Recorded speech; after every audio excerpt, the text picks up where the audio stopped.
Hello बच्चों, channel पे आपका स्वागत है। लास्ट टाइम मैंने आपका 14 चैप्टर का फर्स्ट पार्ट कराया था। हम पहुंचे थे अगर बारिश ज़्यादा होगी तो फ्लड्स आएंगी और अगर बारिश नहीं होगी तो ड्रॉट आएगी, यानी कि सूखा पड़ जाएगा। Now we will do how can we conserve water. हम पानी का संरक्षण या बचाव कैसे कर सकते हैं। Only a small fraction of water available on the earth is fit for use of plants, animals, and humans. Most of the water is in the oceans and it cannot be used directly. अर्थ के ऊपर use करने के लिए पानी जो है fit है, जो हमारी ड्रिंकिंग पर्पस के लिए, वो बहुत ही कम मात्रा में है। जितना भी पानी है, जितना भी यानी 2/3 जो टोटल वाटर का 2/3 है, वो हमारा ओशियंस के अंदर है और इसको हम डायरेक्टली यूज नहीं कर सकते। When the level of the groundwater decreases drastically, this cannot be used anymore. अगर ग्राउंड वाटर का लेवल डिक्रीज हो जाएगा तो हम ग्राउंड वाटर को यूज नहीं कर सकते। The total amount of water on the earth remain the same, but the water available for use is very limited and is decreasing with its uses. जो अर्थ के ऊपर टोटल पानी है उसका अमाउंट सेम है, लेकिन जो वाटर है अवेलेबल है जो हमारे लिए, वो लिमिटेड है और दिन पे दिन यूज करने के साथ साथ ये कम होता जा रहा है। क्यों कम होता जा रहा है पानी? The demand for water is increasing day by day. दिन पे दिन वाटर की जो डिमांड है वो बढ़ती जा रही है। क्यों बढ़ती जा रही है? Because the number of people using water is increasing with rising population.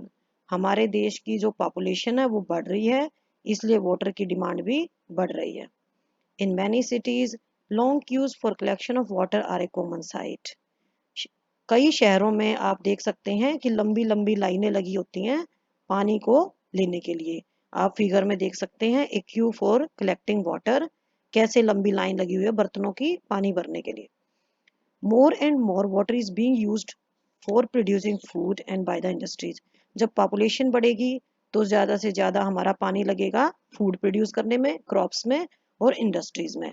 These factors are leading to shortage of water in many parts of the world. इसकी वजह से हमारे वर्ल्ड में बहुत से ऐसे पार्ट हैं जहाँ पर पानी की कमी हो रही है। Hence it is very important that water is used carefully.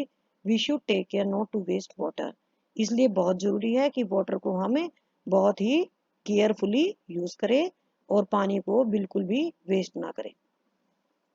अब पानी को हम कैसे वेस्ट होने से बचा सकते हैं, इसके लिए हम करेंगे rain water harvesting.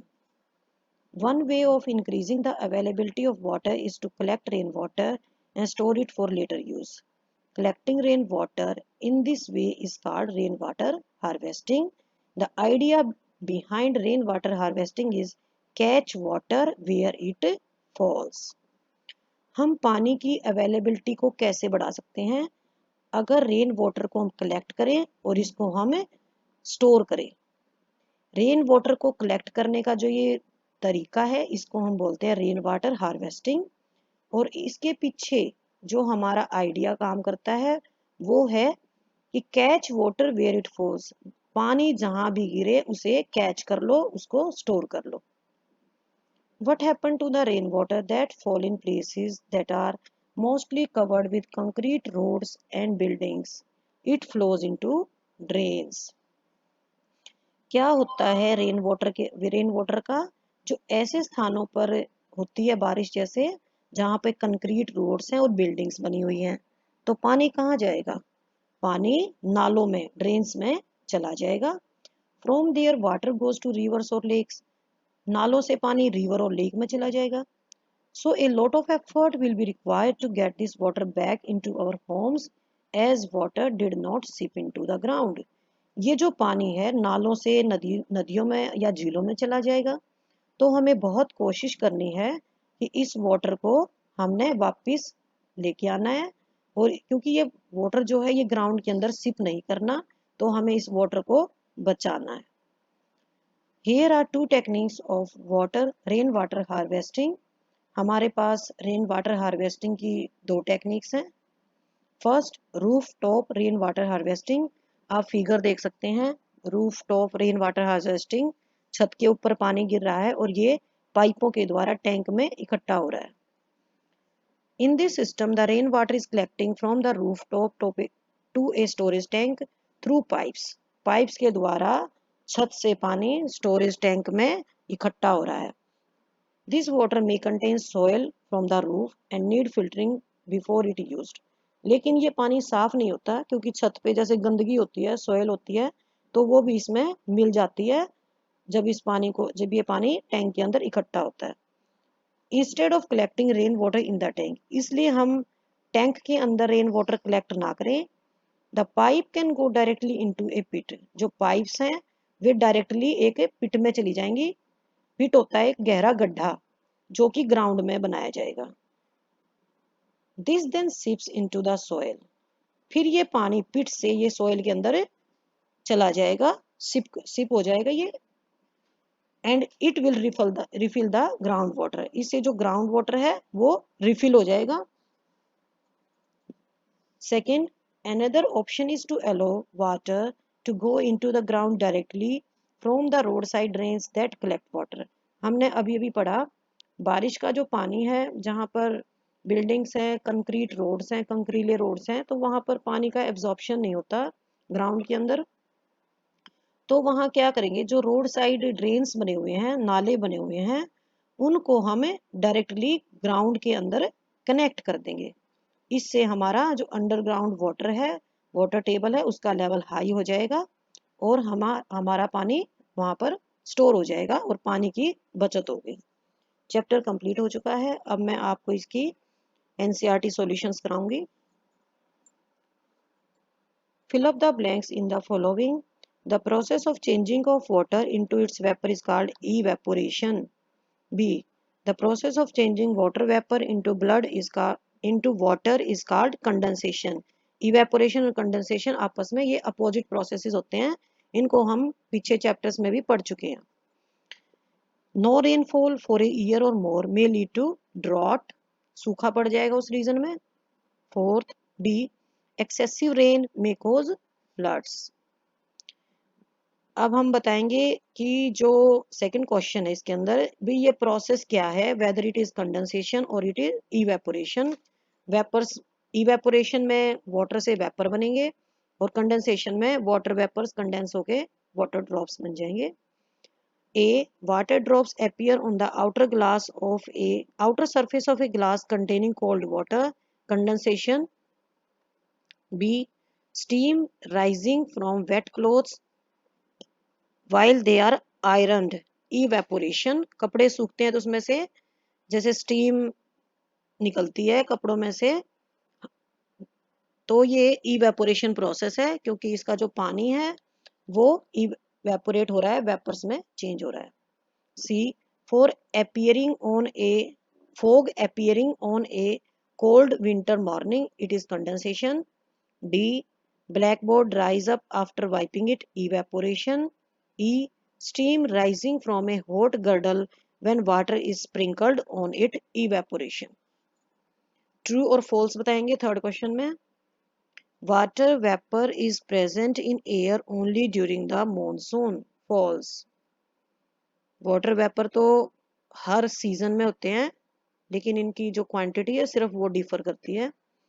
B, water evaporates into air from oceans, rivers, lakes but not from the soil, false। soil से भी evaporation होता है। C, the process of water changing into its vapor is called evaporation, true। D, the evaporation of water takes place only in sunlight, false।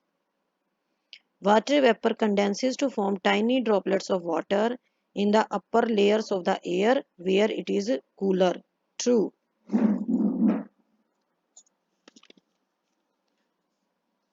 Now question number 4. Suppose you want to dry your school uniform quickly. Would spreading it near an अंगीठी or heater help? If yes, how? अगर तुम्हारी school uniform है उसको जल्दी से सुखाना है तो इसको अंगीठी या हीटर के पास अगर हम स्प्रेड कर देंगे, फैला देंगे, तो क्या हेल्प करेगा? क्या ये जल्दी सूख जाएगी? हाँ, ये जल्दी सूख जाएगी। Yes, it will help because it increases the rate of evaporation due to heat. Fifth, take out a cooled bottle of water from refrigerator and keep it on a table. After some time, you notice droplets of water around it. Why? हम fridge से एक ठंडी पानी की बोतल निकाल लेंगे और टेबल पे रख देंगे। कुछ देर के बाद हम देखेंगे कि उसके ऊपर वाटर की ड्रॉप्स आ गई हैं। कहाँ से आती हैं वाटर की drops? When the water vapors, जब हवा के अंदर जो वाटर वेपर्स प्रेजेंट हैं, वाटर वेपर्स तो हवा के अंदर हमेशा प्रेजेंट होते हैं, जब वे बॉटल के जो ठंडा सरफेस है उसके कांटेक्ट में आएंगे तो वे उसके ऊपर कंडेंस हो जाएंगे और हमें वाटर ड्रॉप्स की फॉर्म में दिखाई देंगे। आंसर लिखें आप इसका। When water vapors of the air come in contact with cool surface of the bottle, they condenses on the surface of the bottle and appear in the form of water drops. Now question number 6.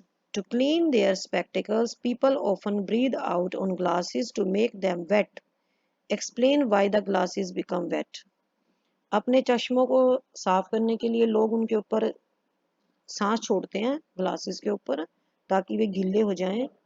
तो ये जो glasses हैं चश्मों के वो गिल्ले क्यों हो जाते हैं, हमने ये बताना है।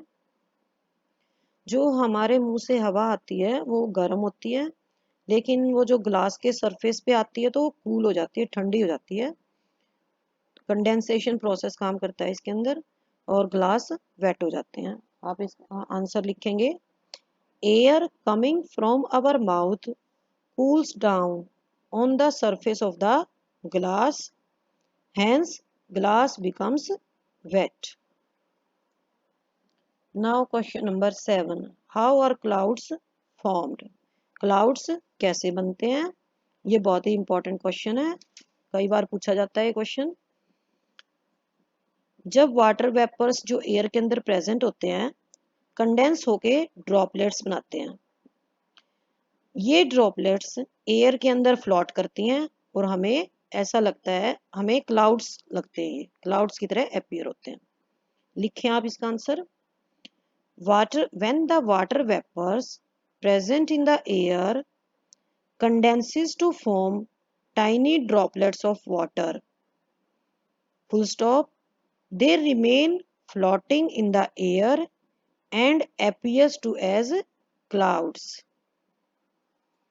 Now the last question is, when does a drought occur? It is also an important question. Drought कब होती है, सूखा कब पड़ता है?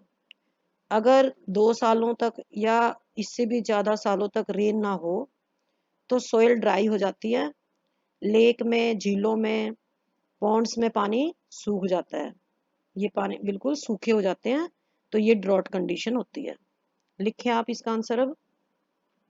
If rain doesn't occur for 2 or more years, soil dries up, water in the ponds and the lakes also dries up and it leads to the drought condition. बहुत ही easy chapter है, आपको ये समझ में आ गया होगा। अगर आपको वीडियो अच्छी लगी है तो आप इसको लाइक करें और मेरे चैनल को सब्सक्राइब करें। ओके बाय बच्चों, हैव ए गुड डे।